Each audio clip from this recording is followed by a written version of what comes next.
ये डॉक्टर भीमराव अंबेडकर के जीवन पर आधारित एक विस्तृत और भावनात्मक कहानी है। ये केवल घटनाओं का विवरण नहीं है, बल्कि उस पीड़ा, अपमान और अदम्य साहस की दास्तां है जिसने एक साधारण बालक भीवा को विश्वरत्न बाबा साहब बना दिया। इसे सुनते समय आप महसूस करेंगे कि हम जिस संविधान की छांव में आज सांस ले रहे हैं, उसकी नींव में एक व्यक्ति के कितने आंसू और कितना रक्त मिला हुआ है। यह कहानी 19वीं सदी के अंतिम दशक की है। भारत में अंग्रेजों का राज्य था, लेकिन समाज में एक ऐसा राज्य भी चल रहा था जो गुलामी से भी बदतर था। वह था जातिवाद का राज। 14 अप्रैल 1891 को मध्य प्रदेश के महू में रामजी सकपाल और भीमाबाई के घर एक बालक का जन्म हुआ। नाम रखा गया भीमराव। प्यार से लोग उन्हें भीवा बुलाते थे। जब भीवा छोटा था, उसकी दुनिया बहुत मासूम थी। उसे नहीं पता था कि उसका स्पर्श किसी के लिए पाप हो सकता है, लेकिन समाज ने बहुत जल्द उसे यह क्रूर पाठ पढ़ा दिया। पानी है, पर तेरे लिए नहीं। सातारा के स्कूल का वह दृश्य याद कीजिए। नन्हे भीमराव स्कूल जाने के लिए तैयार होते हैं। उनके पास किताबें हैं, साफ कपड़े हैं और आंखों में पढ़ने की चमक है। लेकिन जैसे ही वे कक्षा की दहलीज पर कदम रखते हैं, उन्हें रोक दिया जाता है। अध्यापक कहते हैं, भीम, तुम अंदर नहीं बैठ सकते, तुम अछूत हो। अगर तुम जमीन पर बैठ गए तो यह स्कूल अपवित्र हो जाएगा। जरा सोचिए, उस नन्हे से बच्चे के बाल मन पर क्या गुजरी होगी। उसे घर से अपना टाट, बोरी साथ लेकर जाना पड़ता था। वह कक्षा के सबसे कोने में दरवाजे के पास उस बोरी पर अकेला बैठता था। बाकी बच्चे साथ खेलते, साथ खाते, लेकिन भीमराव अछूत थे। सबसे दर्दनाक क्षण तब आता था जब उन्हें प्यास लगती थी। स्कूल में पानी का एक बड़ा घड़ा रखा था, ठंडा मीठा पानी। बाकी बच्चे जब चाहे जाकर पानी पी सकते थे, लेकिन भीमराव का गला प्यास से सूख रहा होता, होंठ पपड़ी बन रहे होते, लेकिन वे उस घड़े को छू नहीं सकते थे। नियम था, चपरासी नहीं तो पानी नहीं। जब स्कूल का चपरासी आता तो वह दूर से ऊंचाई से भीमराव की हथेलियों पर पानी गिराता। भीमराव अपनी नन्ही हथेलियों का कटोरा बनाते और पानी पीते। जिस दिन चपरासी छुट्टी पर होता, उस दिन नन्हे भीमराव को दिन भर प्यासा रहना पड़ता था। एक बच्चा जिसके सामने पानी है, पर वह पी नहीं सकता। क्या यह सजा किसी अपराधी को भी दी जानी चाहिए? भीमराव ने कोई अपराध नहीं किया था। उनका बस इतना कसूर था कि वे एक विशेष जाति में पैदा हुए थे, नाई और भैंस। एक दिन भीमराव ने देखा कि उनके बाल बढ़ गए हैं। वे गांव के नाई के पास गए। उन्होंने देखा कि नाई बड़े प्रेम से एक भैंस के बाल काट रहा है। भीमराव अपनी बारी का इंतजार करने लगे।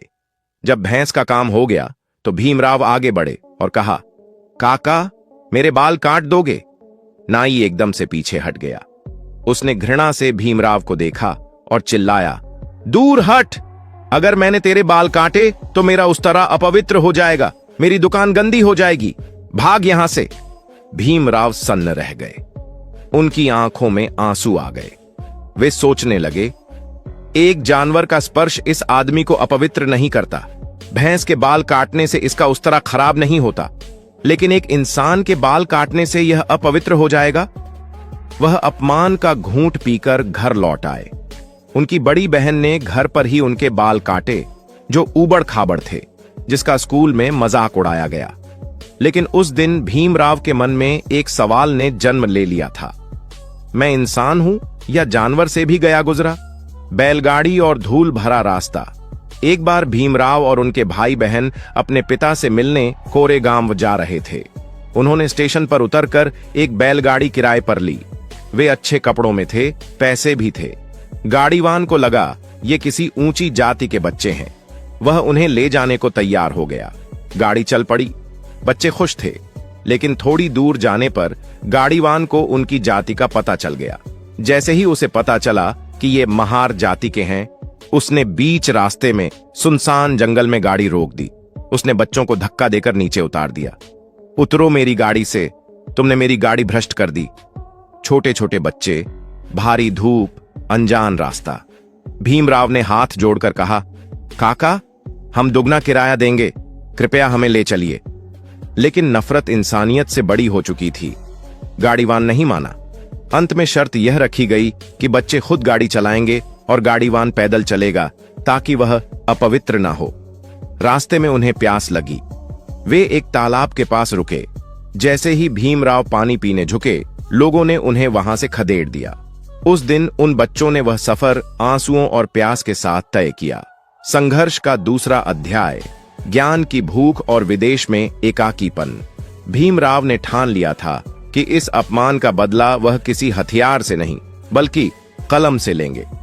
बड़ौदा के महाराजा सयाजीराव गायकवाड़ की छात्रवृत्ति पाकर वे अमेरिका कोलंबिया यूनिवर्सिटी गए।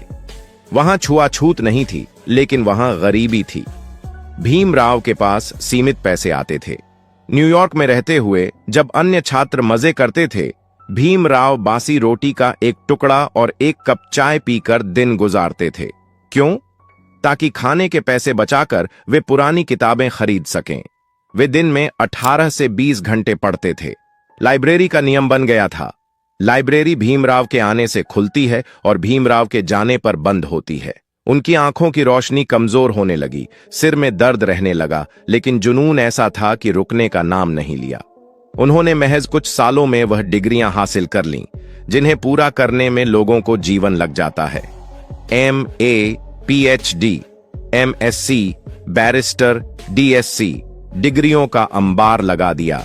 पढ़ा लिखा अछूत, बड़ौदा का अपमान। दुनिया के सबसे बेहतरीन विश्वविद्यालयों से पढ़ने के बाद डॉक्टर अंबेडकर भारत लौटे। बड़ौदा रियासत में उन्हें उच्च पद सैन्य सचिव मिला।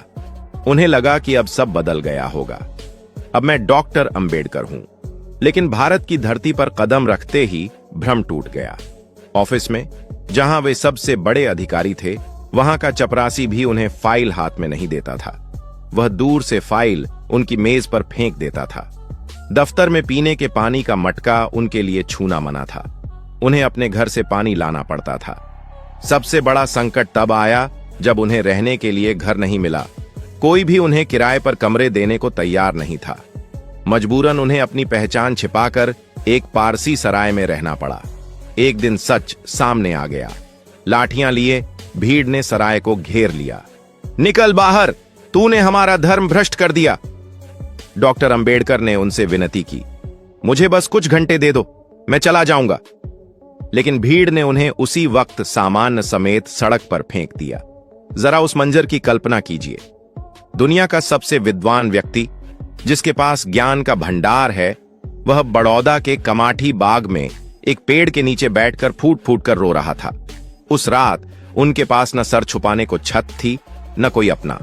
उस रात उन्होंने अपनी डायरी में लिखा था, आज मैं फिर से वहीं अछूत हूं। मेरी डिग्रियां, मेरा ज्ञान सब बेकार है। जब तक मैं इस समाज की संरचना नहीं बदलता, मेरा जीवन व्यर्थ है।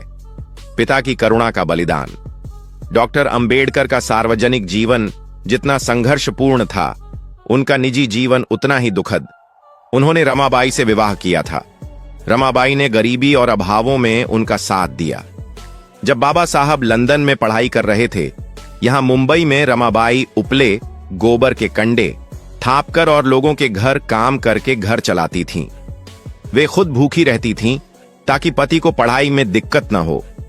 डॉक्टर अंबेडकर के जीवन का सबसे हृदय विदारक पहलू उनके बच्चों की मृत्यु थी। अभावों और इलाज की कमी के कारण उनके 4 बच्चे एक एक करके उनकी आंखों के सामने दम तोड़ गए। सबसे छोटा बेटा राजरत्न बाबा साहब अपने सबसे छोटे बेटे राजरत्न से बहुत प्यार करते थे। एक बार राजरत्न बहुत बीमार पड़ गया। उसे डबल निमोनिया हो गया था। बाबा साहब के पास उस समय कोर्ट जाने के लिए भी ठीक से जूते नहीं थे। दवाई के पैसे कहां से आते? वे अपने बीमार बेटे को गोद में लेकर बैठे रहे। राजरत्न उनकी गोद में तड़प रहा था। बाबा साहब की आंखों से आंसू गिर रहे थे, लेकिन वे लाचार थे और अंततः दवाई के अभाव में राजरत्न ने पिता की गोद में ही अंतिम सांस ली। उस दिन बाबा साहब टूट गए। लेकिन इससे भी भयानक वह दृश्य था जब बेटे को दफनाने की बारी आई। उनके पास इतने पैसे नहीं थे कि वे अपने मरे हुए बेटे के लिए नया कफन, कपड़ा खरीद सकें। कल्पना कीजिए उस पिता की स्थिति की। अंत में रमाबाई ने अपनी एक पुरानी साड़ी फाड़ी और उसी में अपने जिगर के टुकड़े को लपेटा गया। श्मशान की ओर जाते हुए बाबा साहब के कदम लड़खड़ा रहे थे। लोग कह रहे थे, देखो बैरिस्टर जा रहा है। लेकिन कोई नहीं जानता था कि उस बैरिस्टर की जेब खाली है और दिल में आंसुओं का समंदर है। उस दिन डॉक्टर अंबेडकर ने अपने मृत बेटे की कसम खाकर कहा था, मैं इस देश के करोड़ों दबे कुचले बच्चों के लिए ऐसा भविष्य बनाऊंगा कि किसी और पिता को यह दिन न देखना पड़े। महाड़ की क्रांति का सत्याग्रह। क्या आपने कभी पानी के लिए युद्ध होते सुना है? 1927 में महाड़ में डॉक्टर अंबेडकर ने वह किया जो इतिहास में कभी नहीं हुआ था। वहां का चवदार तालाब सार्वजनिक था। जानवर पानी पी सकते थे, लेकिन दलित नहीं। हजारों लोगों के साथ बाबा साहब तालाब के किनारे पहुंचे। सवर्णों ने धमकियां दी, लाठियां बरसाईं, लेकिन बाबा साहब नहीं डिगे। वे आगे बढ़े, झुके और उस तालाब का पानी अपनी अंजलि में भरकर पी लिया। यह सिर्फ पानी पीना नहीं था, यह सदियों पुरानी जंजीरों को तोड़ना था। उस दिन उनके साथ हजारों लोगों ने पानी पिया। उन्हें पीटा गया, उनके सिर फोड़े गए, लेकिन बाबा साहब ने कहा, हम यह पानी इसलिए नहीं पी रहे कि हमें प्यास लगी है। हम यह पानी इसलिए पी रहे हैं ताकि हम दुनिया को बता सकें कि हम भी इंसान हैं। इसी दौरान उन्होंने मनुस्मृति का दहन किया, जो भेदभाव का प्रतीक थी। यह एक बौद्धिक और सामाजिक क्रांति का शंखनाद था। संविधान और एक राष्ट्र का निर्माण। 15 अगस्त 1947 को भारत आजाद हुआ। अब देश को चलाने के लिए कानून की जरूरत थी। संविधान सभा बनी। कई विद्वान थे, लेकिन संविधान का प्रारूप तैयार करने की जिम्मेदारी डॉक्टर अंबेडकर, ड्राफ्टिंग कमेटी के चेयरमैन, के कंधों पर आई। उस समय बाबा साहब का स्वास्थ्य बहुत खराब हो चुका था। उन्हें डायबिटीज थी, आंखों में दिक्कत थी और पैरों में असहनीय दर्द रहता था। डॉक्टर ने उन्हें आराम करने को कहा था, लेकिन बाबा साहब जानते थे कि यह मौका सदियों में एक बार मिला है। वे कहते थे, अगर मैं सो गया तो मेरे समाज के करोड़ों लोग हमेशा के लिए सोए रह जाएंगे। वे रात रात भर जागते। एक हाथ में दवाई और दूसरे हाथ में कलम होती। 2 साल 11 महीने और 18 दिन तक उन्होंने अपने शरीर को जलाकर, अपनी पीड़ा को भूलकर भारत को एक ऐसा संविधान दिया जो दुनिया का सबसे बेहतरीन संविधान बना। उन्होंने सिर्फ दलितों के लिए नहीं लिखा, उन्होंने महिलाओं को बराबरी का हक दिया, चाहे वो किसी भी जाति की हों। उन्होंने मजदूरों को काम के घंटे 12 से 8 घंटे दिलवाए। उन्होंने वोट देने का अधिकार अमीर और गरीब सबको एक समान दिया। जब संविधान सौंपा गया तो उन्होंने कहा था, आज से हम विरोधाभासों के जीवन में प्रवेश कर रहे हैं। राजनीति में समानता होगी, लेकिन सामाजिक और आर्थिक जीवन में असमानता। हमें इसे जल्द से जल्द दूर करना होगा। महामानव का महापरिनिर्वाण। 6 दिसंबर 1956 की सुबह दिल्ली में वह सूरज हमेशा के लिए अस्त हो गया जिसने करोड़ों घरों में उजाला किया था। बाबा साहब इस दुनिया से चले गए। उनके पास अंत समय में भी बहुत संपत्ति नहीं थी, लेकिन उनके पास जो था वह दुनिया का कोई राजा नहीं कमा सकता था। करोड़ों लोगों का प्यार और आत्मसम्मान। अब जानिए आज के लिए क्या संदेश है। आज जब आप स्कूल में अपनी पानी की बोतल से पानी पीते हैं तो याद रखिएगा कि एक बच्चा था जो प्यासा रहा ताकि आप प्यासे न रहें।